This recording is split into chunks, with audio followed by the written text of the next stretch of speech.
चलिए, आप सभी का फिर से स्वागत है। देखिए, आज का जो ये सेशन हो रहा है, ये कुड़िंद के संबंध में हम इन चीज़ों को देख रहे हैं, जान रहे हैं। तो इसी के संबंध में आगे हम बढ़ेंगे। तो ये अल्मोड़ा प्रकार के और चतेश्वर प्रकार के सिक्कों के संबंध में हमने इनको देखा है, जाना है।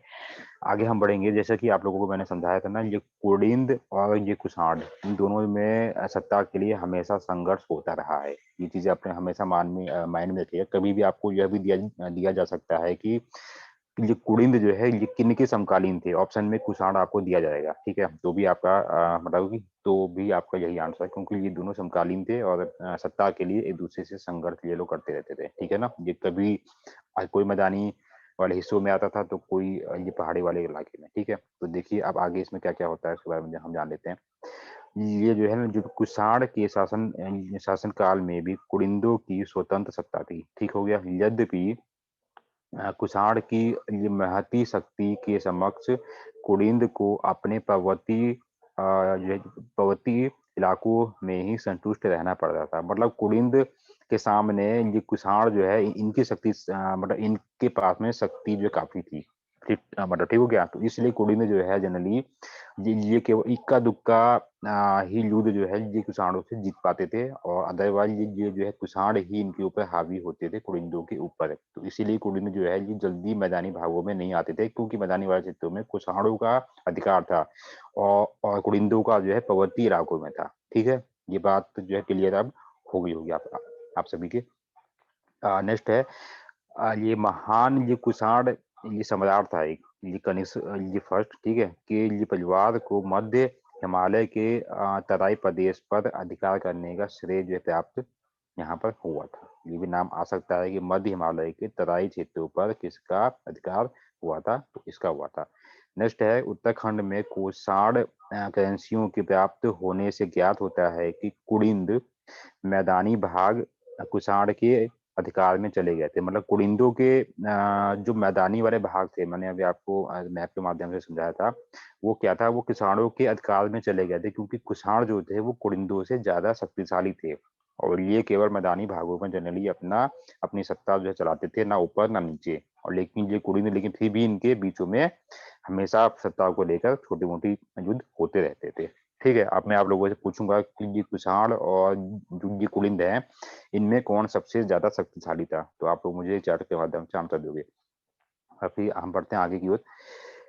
ये मध्य हिमालय के पर्वतीय जो प्रदेश हैं में तब भी कुड़िंद की स्वतंत्र राज्य जो है वो स्थापित था।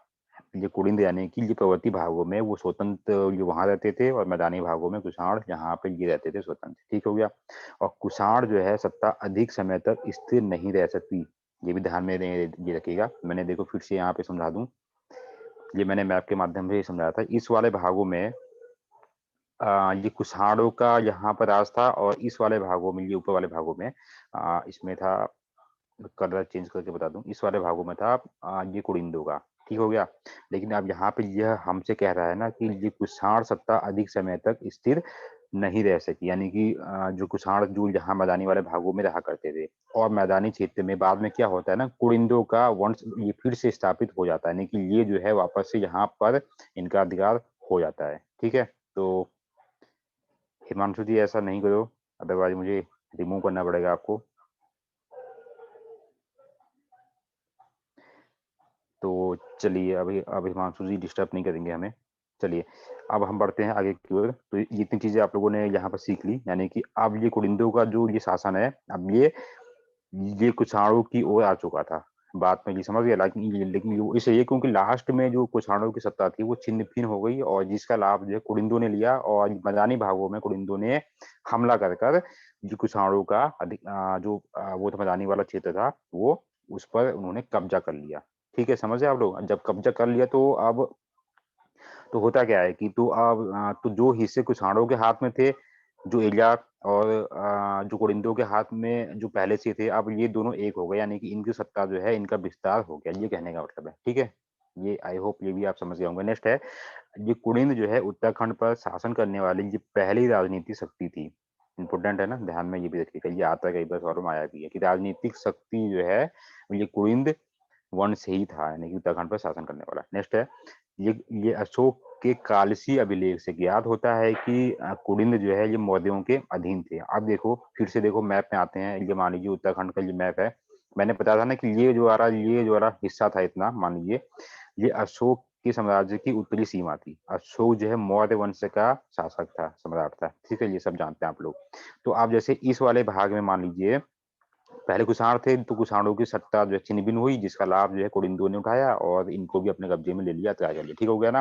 तो अब यहाँ पर ये भी कहा जाता है, कालसी अभिलेख जो यहाँ देहरादून में है, उसमें ये चीज भी वर्णित है कि ये जो कुडिंद जो मौर्यों के शासन काल में भी जिनकी सत्ता थी, तो ये कहा जाता है, यह कालसी से ये जानकारी प्राप्त होती है कि ये जो कुडिंद लोग थे, ये मौर्यों के अधीन थे। मतलब अब इसका मतलब यह है कि सबसे सर्वशक्तिशाली जो थे वो जो है मौर्य थे, ठीक है, और उनके अधीन में इनका शासन चलता था। किनका? ये कुडिंदों का। ठीक है, ये बात भी आपको क्लियर हुई होगी। चलिए अब बढ़ते हैं आगे की ओर, क्योंकि ये सब छोटी छोटी चीजें हैं, एग्जाम में कभी भी आ सकती हैं। नेक्स्ट है कुडिंद वंश का सबसे शक्तिशाली जो शासक था अमोघवर्ती। अभी हमने ये देखा भी था नाम, ठीक है, तो ये नाम आता है।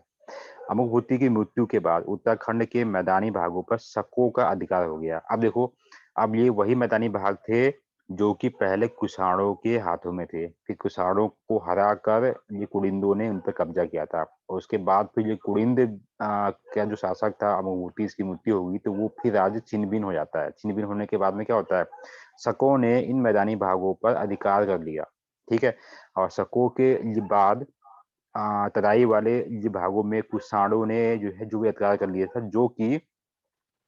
जो कि ये कुडिंदों से हार चुके थे। जब इनको ये मौका मिल गया कि भाई अमोघवर्ती तो अब नहीं रहा, अब इसके जो जो भी राज्य है वो छिन्न भिन्न हो गया, तो जो है जो कुछ भागों पर शकों ने और कुछ भागों पर कुषाणों ने ने अधिकार कर लिया।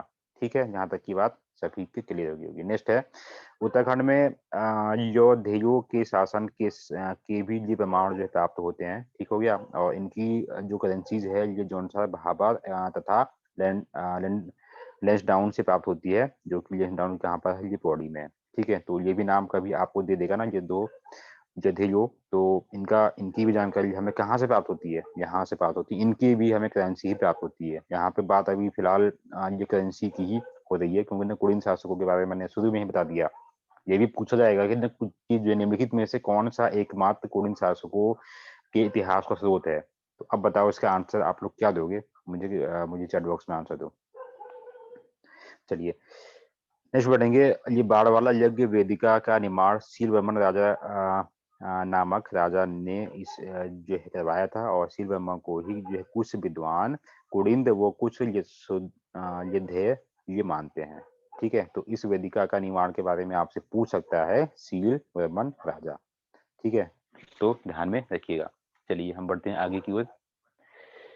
तो बाकी लोग भी अपने अपने आंसर देते भी रहे, चुपचाप नहीं बैठना है। ठीक है, नेक्स्ट जो राज्य आता है ये है आपका जो है जुक्कतीपुर राज्य है। तो अब इसके बारे में, अब इसकी जो कहानी है इसे हम कल को इसका देखेंगे डिटेल में। जैसे अब कुडिंद के बारे में अच्छे से हमने देख लिया ना, इसको एक बार रिवाइज आप लोग करेंगे और जो हमेशा के लिए आपके माइंड में सेट हो जाएगा।